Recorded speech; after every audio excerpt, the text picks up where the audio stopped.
బిడ్డ ఈ దేశానికి ప్రధానమంత్రి కాబోతున్నాడు. కన్యాకుమారి నుంచి కశ్మీర్ వరకు 150 రోజులు 4000 కిలోమీటర్లు మండు టెండల్లో, మంచు కొండల్లో దళితుల కోసం, గిరిజనుల కోసం, ఆదివాసుల కోసం, మైనారిటీల కోసం, మహిళల కోసం అకుంఠిత దీక్షతో పాదయాత్ర చేసి ప్రాణాలకు తెగించి పోరాడిండు మన రాహుల్ గాంధీ. మణిపూర్ మండిపోతుంటే మణిపూర్ నుంచి ముంబై వరకు 6700 కిలోమీటర్లు సుదీర్ఘమైన ప్రయాణం చేసి ప్రజల మధ్యలోకి వచ్చిండు. ఇంతకంటే ప్రజల కోసం కొట్లాడే నాయకుడు ఈ దేశంలో ఉన్నాడా? మరి అట్లాంటి నాయకుడికి అండగా నిలబడాల్సిన బాధ్యత 4 కోట్ల తెలంగాణ ప్రజల మీద ఉన్నదా లేదా ఆలోచన చేయండి మిత్రులారా. ఇవాళ వాళ్ళు అంటారు కాంగ్రెస్ ప్రభుత్వం గ్యారంటీలు ఇచ్చింది అమలు చేయలేదని. నేను ఆ గాడిదలను అడగదలుచుకున్న సోయిలేని వాళ్ళను ఒక్క మాట నేను అడగదలుచుకున్నా. 10 ఏళ్ళు కేడీ ఇక్కడున్నాడు, 10 ఏళ్ళు మోడీ అక్కడున్నాడు. మోడీ రైతులకు 2 ఆదాయం చేస్తా అన్నాడు. ప్రతి సంవత్సరం 2 కోట్ల ఉద్యోగాలు, 10 ఏళ్లలో 20 కోట్ల ఉద్యోగాలు ఇస్తా అని 7 లక్షలు కూడా చక్కగా ఇవ్వలే. రైతుల ఆదాయం సంగతి దేవుడెరుగు, రైతులను కాల్చి చంపిండు ఢిల్లీలో. అదేవిధంగా ప్రతి పేదవాడికి ఇల్లు ఇస్తా అన్నాడు, తెలంగాణలో ఒక్క ఇల్లు ఇవ్వలే. జన్ధన్ ఖాతాల పేరు మీద స్విస్ బ్యాంకులో లక్షలాది కోట్ల రూపాయలు నల్లధనం ఉంది. అవి తీసుకొచ్చి ప్రతి పేదవాడి ఖాతాలో 15 లక్షల రూపాయలు వేస్తా అన్నాడు. మీకెవరికన్నా ఒక్క రూపాయనైనా వచ్చిందా? ఎవరికైనా వచ్చిందా? మోడీ పైసలు ఇచ్చిండా? మీ ఖాతాలలో లక్షలు పడ్డాయా? ఏ ఒక్కరు కూడా ఒక్క పైసా నరేంద్ర మోడీ 3వ ప్రధానమంత్రి అవుతాడంట.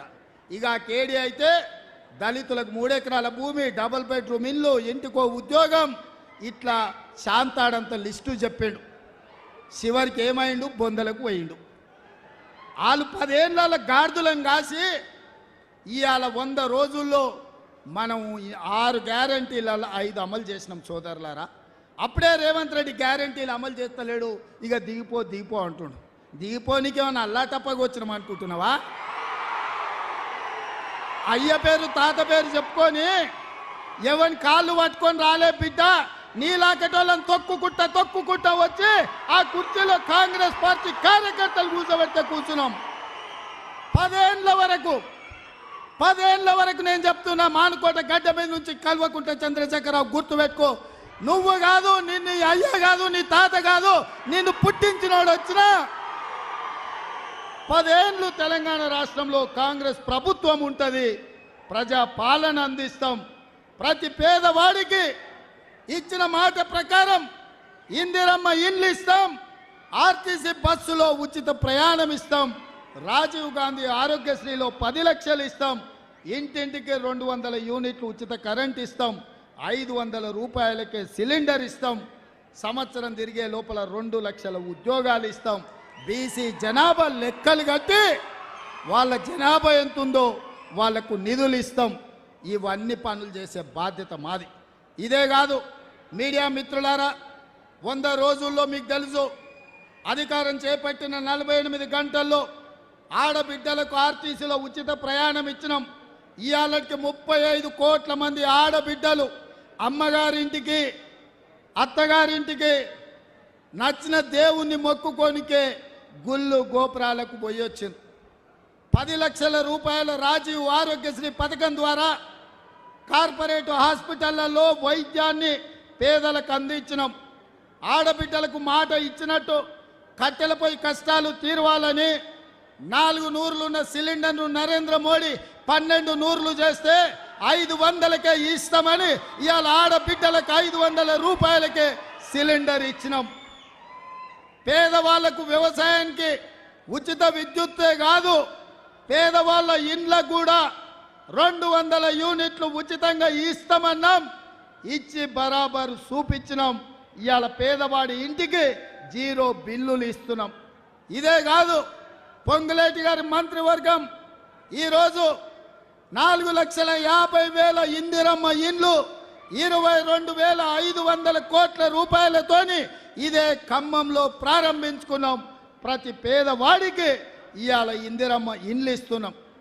మేము ఉద్యోగం వచ్చిన ఎంబడే మా కుటుంబ ఉద్యోగాల కోసం కాదు, పేదోళ్ళ బిడ్డల ఉద్యోగాల కోసం ఎల్బీ స్టేడియంలో 3 నెలల్లో 30,000 ఉద్యోగాలు తలలు లెక్క పెట్టి ఇచ్చి పేదవాడి బిడ్డల కళ్ళల్లో ఆనందం చూసినాం. బీసీ జనాభా లెక్కలు కట్టమన్నాం, బరాబర్ లెక్కలు కట్టిస్తున్నాం. ఇన్ని పనులు మేం చేసినాం. ఇవి సరిపోతాయా? కానే కాదు. అందుకే మిగతా కార్యక్రమాలు తీసుకోవాలంటే మార్చి 17 నాడు ఎన్నికల కోడ్ వచ్చింది. అందుకే మీకు నేను మాట ఇస్తున్నా, గ్యారంటీ ఇస్తున్నా. సోనియమ్మ మాటగా, రాహుల్ గాంధీ గ్యారంటీగా ఆగస్టు 15 తారీఖు లోపల 2 లక్షల రూపాయల రైతు రుణమాఫీ.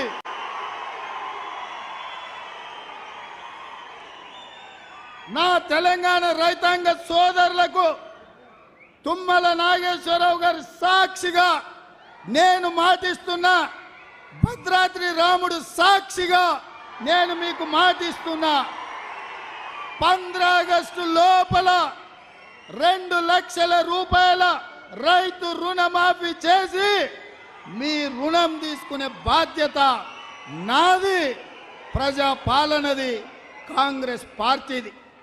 ఇదే కాదు, వచ్చేసారి మీరు పండించే వడ్లకు బరాబర్ 500 రూపాయల బోనస్ ఇచ్చి మీ వడ్లు కొంటామని చెప్పి రైతులకు నేను మాట ఇస్తున్నా. మీరు ఈరోజు మా 100 రోజుల పాలన చూడండి, మా ఆర్టీసీ బస్ చూడండి, మా ఆరోగ్యశ్రీ పథకం చూడండి, మా గ్యాస్ సిలిండర్ చూడండి, మా ఉచిత కరెంటు చూడండి, మా ఇందిరమ్మ ఇళ్ళ పథకం చూడండి, మేము ఇచ్చిన 30,000 ఉద్యోగాలను చూడండి, మేము లెక్క పెడుతున్న బీసీల జనాభా చూడండి, మేము మాఫీ చేయబోయే 2 లక్షల రైతు రుణమాఫీ చూడండి, మేము ఇయ్యబోయే 500 బోనస్ చూడండి. ఇవన్నీ మేము చెయ్యాలని కంకణ బద్దులమై ఉన్నాం. మరి మిమ్మల్ని ఏమడుగుతున్నాం మిత్రులారా? మేము మనులు అడిగినామా? మాణిక్యాలు అడిగినామా? వజ్ర వైదూరాలు అడిగినామా? లేకపోతే ఈ ప్రాంతంలో ఉన్న మీ భూములు అడిగినామా? ఏం అడగలే కదా. మేము అడిగింది ఒకే ఒక్క ఓటు. మీ కుటుంబం ఎంతో మంది ఎన్నోసార్లు ఎవడెవడుకోసాను, ఈసారి బలరాం నాయక్ కేయండి. ఈసారి మహబూబాబాద్లో బలరాం నాయక్ వేయండి. మొదటిసారి మహబూబాబాద్ నుంచి బలరాం నాయక్ గెలిస్తే సోనియమ్మ బలరాం నాయకుని కేంద్ర మంత్రిని చేసిందయా? అవునా? ఒక లంబాడి బిడ్డ మొదటిసారి ఎంపీ అయితే కేంద్రంలో మంత్రి అయ్యిండు. మరి రెండోసారి గెలిస్తే ఏమవుతాడో మీరు ఒక్కసారి ఆలోచన చెయ్యండి. మీకందరికీ పిలిస్తే పలికేటోడు, మాకందరికీ ఆప్తుడు. ఇవాళ పెద్దలు శ్రీనివాసరెడ్డి గారు చెప్పారు 3 లక్షల మెజార్టీ రావాలని. నేనైతే ఒక్క మాట చెప్పదలుచుకున్నా, పోటీ అయితే ఖమ్మం మహబూబాబాద్ బద్దలే ఉందయ్యా. రాష్ట్రంలో అత్యధికంగా మెజార్టీ వచ్చేది ఈ 2. మరి ఖమ్మం వాళ్ళు ఖమ్మం అభ్యర్థికి ఎక్కువ ఇస్తారా, మహబూబాబాద్ వాళ్ళు మహబూబాబాద్ బలరాం నాయక్ ఎక్కువ ఇస్తారా? ఇక మీరే డిసైడ్ చేసుకోరు. రాష్ట్రంలో మిగతా 15 సీట్లు మీతోని పోటీ పడే పరిస్థితులు లేవు. మనం 14 గెలిస్తే 14లో 1-2 స్థానాలల్లో మహబూబాబాద్ ఖమ్మం పార్లమెంటే ఉంటుంది. మరి ఎవరు ఫస్ట్ వస్తారో ఎవరు సెకండ్ వస్తారో మీరే నిర్ణయించుకోండి. నేను మాత్రం మిమ్మల్ని అందరిని అడుగుతున్నా, మీ అందరి మద్దతు కోరుతున్నా.